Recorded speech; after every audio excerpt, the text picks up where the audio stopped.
Normally, when you think of best game of the tournament, you would think of one player playing brilliancies and just crushing the opponent, right? But in this tournament, I decided to give the best game prize to this high quality game between Ahaan and Athan. It was an intense struggle where both sides played really good moves.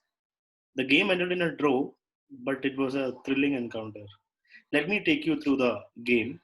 Ahaan was white, e4, e5, knight f3, knight c6, bishop c4, bishop c5. We have the Giko piano. Now it's interesting to see what Ahaan is planning to choose. c3, knight f6, d4. The most direct approach in the Giko piano opening. After pawn takes, he plays the advanced line, the tricky variation of e5. Now many players do not know how to respond to this as black. If you just move the knight, it will get trapped with queen e2. You don't want that. If you move the knight to g4, it will get kicked with h3 and let go back to h6, where it will be picked up at some point after you castle. So this is a position where black has only one good move, and you have to know it to play it. You cannot find it on the board. It's very difficult. Black's moves d5, and that's what Athan plays. Now here, if you take the knight, it's a good position for black. Let me just quickly show it to you. You take, then black takes here. You take. Looks good for white, but it's not. It's bad for white. Now, if you defend this, then black will just play d3 or queen f6, and the game goes on. This is good for black. Going back, so of course Athan knows this line. He plays d5. Ahaan plays bishop b5, saving the bishop. Now Athan saves a knight with knight e4, and then white recaptures the pawn. Bishop b6. Normally here people play bishop b for check, but I don't think it makes much of a difference. Bishop b6, knight d2. You can actually play knight c3 here. It's more active. Plays knight d2, knight takes, bishop d7, bishop takes, and castles. Black plays queen d7, just toying with the idea of castling queenside, I guess. But then Ahaan puts that to rest by playing a4. Now it forces black to push a6 or a5 because white's threat is very simple, a5, trapping the bishop. Right? So Athan plays a5. Now castling this side would be slightly risky because b4 will come fast. So he castles after b3. He castles kingside. Now we have the middle game. Two minor pieces and queens and the two rooks. Bishop e3, queen g4. Athan tries to go more active. Can look scary for white, but there is no other piece participating in the attack. So the queen is just here to test the waters. Just see the land and go back. h3, queen goes to g6. Queen tries to stay there. Ahaan doesn't like it. He plays knight h4, kicking the queen even further back. Queen has to go to e6 now. I would have played f4, f5 here. I would have considered f4, f5 as a serious idea. Okay, he plays queen f3. Ahaan plays queen f3. Rook e8. Now queen g3. I'm not really sure what is the plan. After queen f3, I thought Ahan's plan was knight f5. But maybe he thought it does not have much value. So he plays queen g3. Rook c8. Defending the c7 pawn. I don't think that was needed. This rook could come to d8 directly. And then the bishop could move. But maybe black is trying to play c5 after bishop d7. Okay.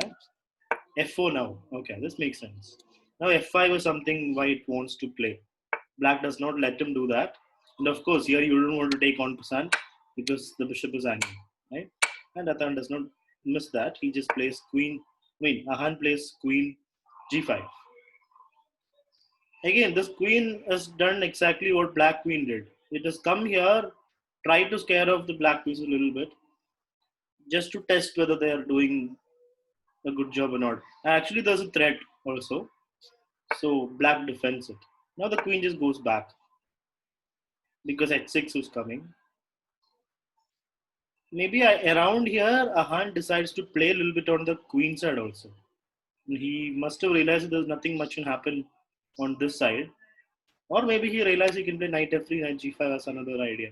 But okay, he goes knight queen g3, bishop goes back. So Athan's idea is clear. He wants to play c5 and activate the rook and the bishop. So Ahaan gets ready for that. He plays rook c1. Bishop goes back. Rook d1. So you can see that Ahaan is now concentrating a little bit on the center and the queen side instead of only king side. b5. That I didn't expect. I mean, that's a good move to play, right? Pawn takes, bishop takes, and now the bishop is active. Rook a1. Attacking the a pawn. Bishop comes back to defend it. Knight f3. This knight is heading to g5 now. Now, there are three critical moments in the game where the game shifts or there is an interesting position. So we haven't reached the first critical moment yet. I'll tell you when we reach that. Bishop e2, the rook goes back. Athan does not want to exchange off his bishop pair, so he keeps the bishop pair. Both bishops are good, right? If you have both bishops, you can control both diagonals, both colors. So you don't want to cheaply give it away with bishop f3. He plays bishop back. Bishop d2, attacking the a pawn again, forcing Ahaan to go rook a8. Sorry, Athan to go rook a8. Bishop e3, freeing up the knight. The knight was doing defensive duty for this pawn. Now bishop was doing it, and now the knight's free to move. Rook c8, getting back the idea of playing c5. Rook c1, stopping it. Yeah, stopping it actually. This is the first. Not yet. He just Athan plays rook f7, basically inviting Ahaan to go knight g5. Of course, knight g5, Athan was planning queen g6, and you cannot take because the knight's pinned, right? So by the time he moves the queen, rook will also move. So this was Athan's idea. So he invites Ahaan to go knight g5, but Ahaan first plays bishop f2. He's preparing knight g5. Now knight g5 is a big threat, right? So here Athan plays another interesting. He plays rook a8, again inviting Ahaan to go knight g5. But after knight g5, here comes a very nice defensive move from Athan. Queen g6. So this is the first critical moment of the game. Will you take the rook? This needs some calculation. It is not that easy. Ahaan decides to not take it and he comes back because he saw something there. He saw some dangers in the position and that did not allow him to play it. So basically, if you take knight takes rook, then what will happen is queen takes queen, bishop takes back, and then bishop d4, check. So when you are taken the exchange here, he will also get the exchange here. Difference is he will be a pawn up, right? So that is why Ahaan just came back. But in that line, there is actually a good move. Knight takes rook. So I'll just show you what I was saying. Knight takes rook. Queen takes. The bishop has to move. And now bishop takes d4. Gets black back the exchange. And it becomes one pawn up for black. Like for example, this better for black. Black is a pawn up. And that too he has a pass pawn, which can be connected. But the move that he missed, the move that Ahaan missed here was after knight into f7, queen into g3, bishop takes back, bishop d4. Here, white plays bishop f2, right? So bishop f2, and then bishop takes rook. Here, white has got rook c7. This gives white a good advantage because now this knight is coming to d6. This pawn can be used, and the rook is active. There's also like ideas of attacking g7 somehow. So this rook c7 move allows white to go for this line. But it was too scary, so Ahaan comes back with the knight, not allowing all these tactics. Queen takes queen, so we go right in the endgame. a4. Athan wastes no time in the exchanging of the pieces on the queen side. Rook takes, bishop takes. Rook a1, bishop b5. Rook a8, rook f8, rook takes, king takes. We have now come to a two-piece endgame, minor piece endgame. White has a pass pawn. Black can easily create one by playing pawn c5. Pawn takes, bishop takes, this pawn will be passed, right? So it's fairly equal, but black has the advantage because he's got the two bishops. The bishop pair against the knight and bishop. And this bishop is not that active. Let's see what happened. King f2, both sides get their king to the middle of the board, and now Athan plays c5. It's time to get the passer, right? Pawn takes, bishop takes, king d2, and the black pawn is marching down the board. It can be quite scary, but Ahaan keeps his cool and plays defensive moves. Bishop f2, should be 4, and the pawn marches forward again. Ahaan defends again, bishop e1, exchanging of the minor piece.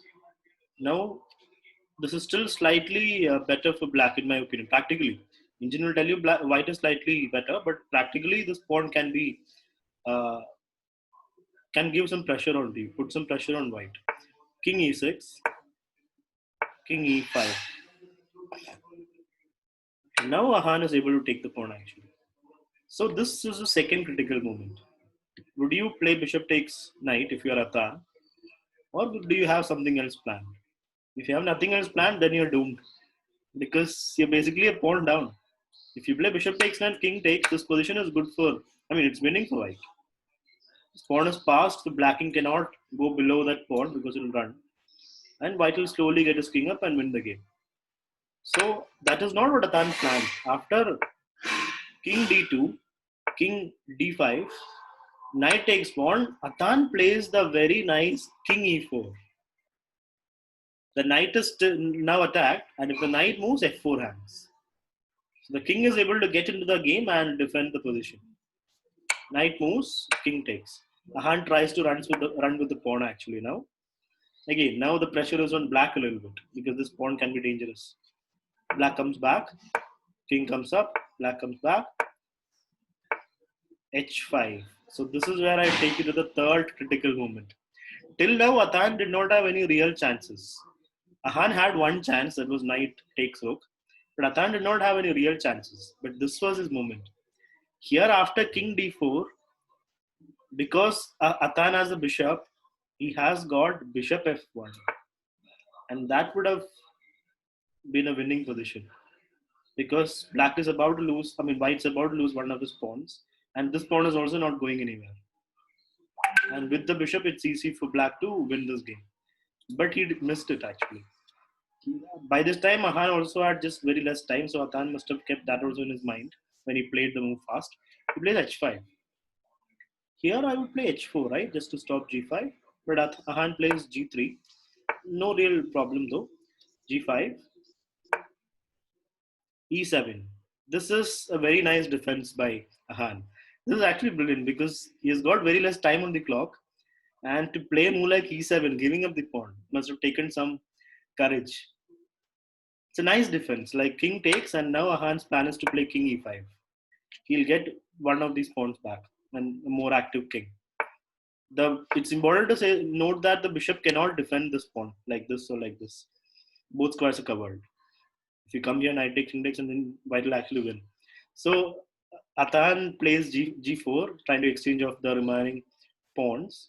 Now there is no risk for Athan because Ahaan has got only one pawn, and you have a piece which can sacrifice itself on the pawn. So this is some position where black would try to win, like by playing some moves like h4 at some point. Not now. King f4, king f6, knight e4 check, king e6. Now you can see the time table also for Ahaan. King g5, bishop e8. And after knight f6, they agreed to a draw. Here, Athan could have tried, it's still a draw. He could have tried h4, the last desperate attempt to win. I mean, he has no risk here. The white pawn cannot win by itself because there's a black bishop which can sacrifice for the pawn. And there'll be no piece left for white to checkmate. But black has got two pawns. So here if white takes, then black wins with g3, right? So this was one trick he had in the position. But of course, white does not have to take after h4. White will play king g4 and it's still a draw, right? This position would have been a draw. But they agreed to a draw right after knight f6. So this was a very interesting game where we had three critical moments. When first knight into f7 would have won the game for Ahaan. Second, Athan plays a very nice king e4 move. And third, Athan misses the bishop f1 move. So this was the best game as far as I could judge from the tournament that we just had.